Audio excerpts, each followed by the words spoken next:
this video, I will provide you with the basic information that you need to know to start using monday.com. I will show you how to create a Monday account and then walk through the essential elements of monday.com. Let's start with how to create a monday.com account. Before we begin, I just want to mention that when you create an account, you'll receive a free 14-day trial of Monday, during which you'll have access to the Pro plan. This means you'll be able to use all of Monday's features except for the most advanced functionalities that are exclusive to the Enterprise plan. To create an account and access the free 14-day Monday trial, you can use my link. Simply click the first link in the description of this video. I would greatly appreciate it if you use this link, as it can provide me with a commission if you later decide to purchase a Monday subscription.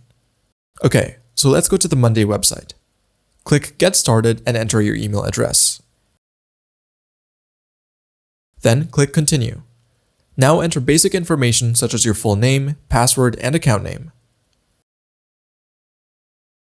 You can simply enter the organization's name as the account name. Monday will now ask you a few questions about yourself and your organization, so just select the appropriate answers.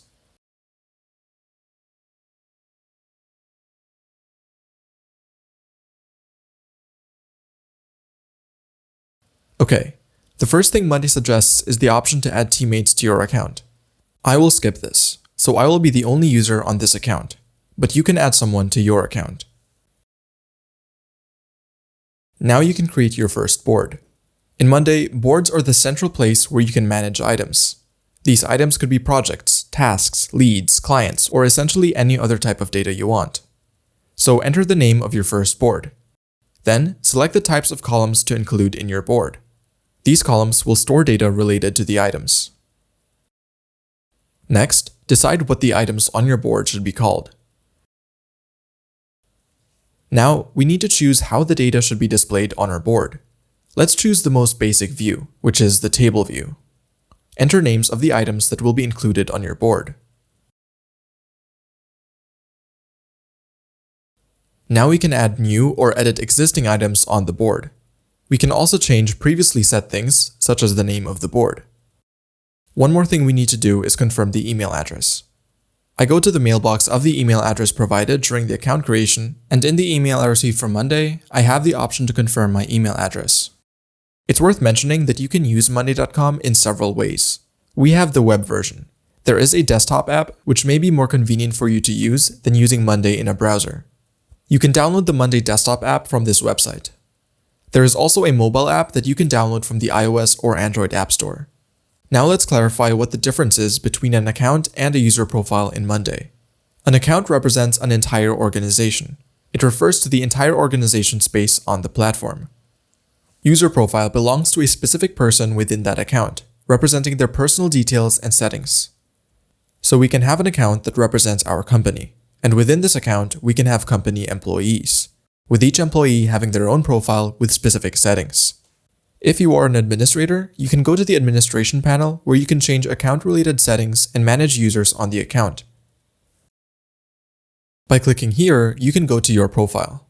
Here you can enter personal information such as your title or your phone number, set up your working status, change your password, set the language, time zone, and time and date format.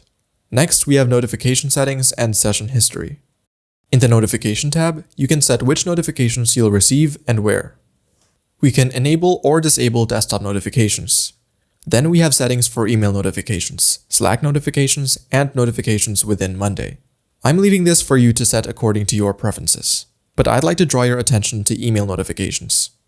If you leave all email notifications enabled, you might quickly find that your inbox is flooded with messages. If you want to avoid this, I'd recommend turning off email notifications or at least leaving only those that are most important to you. Monday.com Basics. Now, let's walk through the essential elements of monday.com.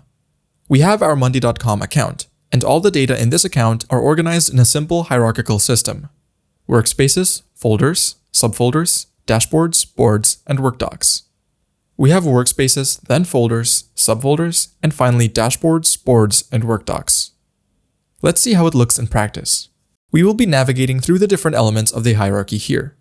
If you don't see this panel, click here. Workspace. First, we have the workspace, which is the broadest category in the Monday structure.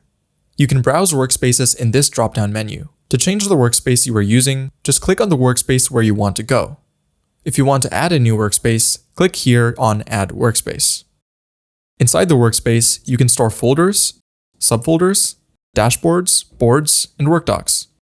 You can add them by clicking this plus sign and choosing what you want to add. Board.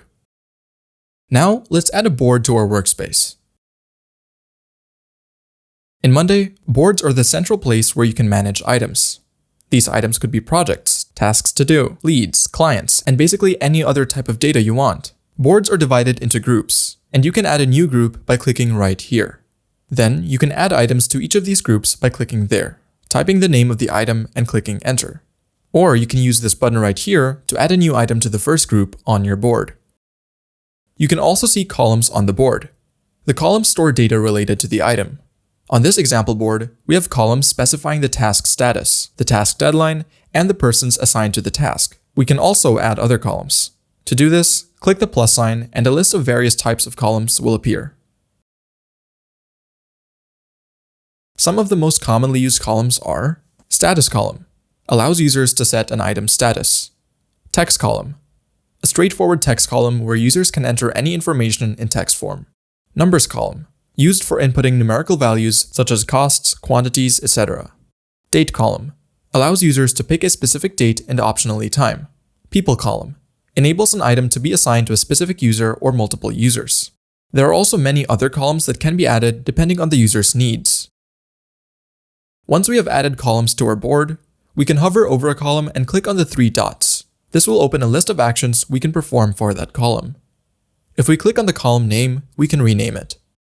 Each of the items on our board have sub-items. Sub-items have their columns, and like with items, we can add various types of columns to the sub-items and modify the settings of these columns. When hovering over both an item and a sub-item, an Open Item page option will appear. Let's take this item as an example. When we open it, a panel will appear with tabs related to the item. In the Updates tab, you can add updates to the item. Updates can be useful, for example, for communication with your team members. Next, we have the Files tab, for adding files, and an activity log showing the history of changes for the given item. We can also add other item views, for example, the item card, which displays the data of a particular item. When it comes to items and sub-items, we can select them and use options like delete, duplicate, or move for all selected items. Currently, our board displays data in table form, but we can add other board views on our board that will present data differently. For example, we can add a calendar view, which will fetch items from our board and arrange them based on the specified date. There is also the Kanban view, which divides items based on options from the status column. In this case, stuck, working on it, done, and empty value. There are also other board views that might be useful in your case. Dashboards. A dashboard in Monday is a customizable high-level view of multiple boards.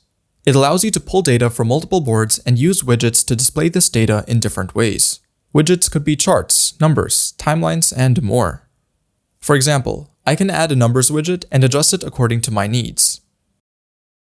Dashboards are useful for both data summary and analysis, but they can also serve as a kind of control panel from which we work with different boards. Workdocs.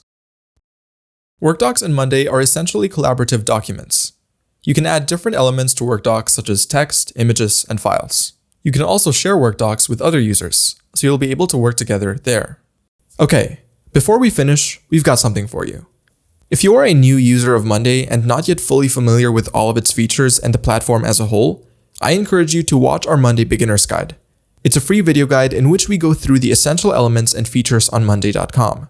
It will give you a general idea of what you can do with Monday and how to set up and use your Monday account. To get our Monday Beginner's Guide, click on the link in the description of this video, and it will direct you to our website where you can access the guide for free.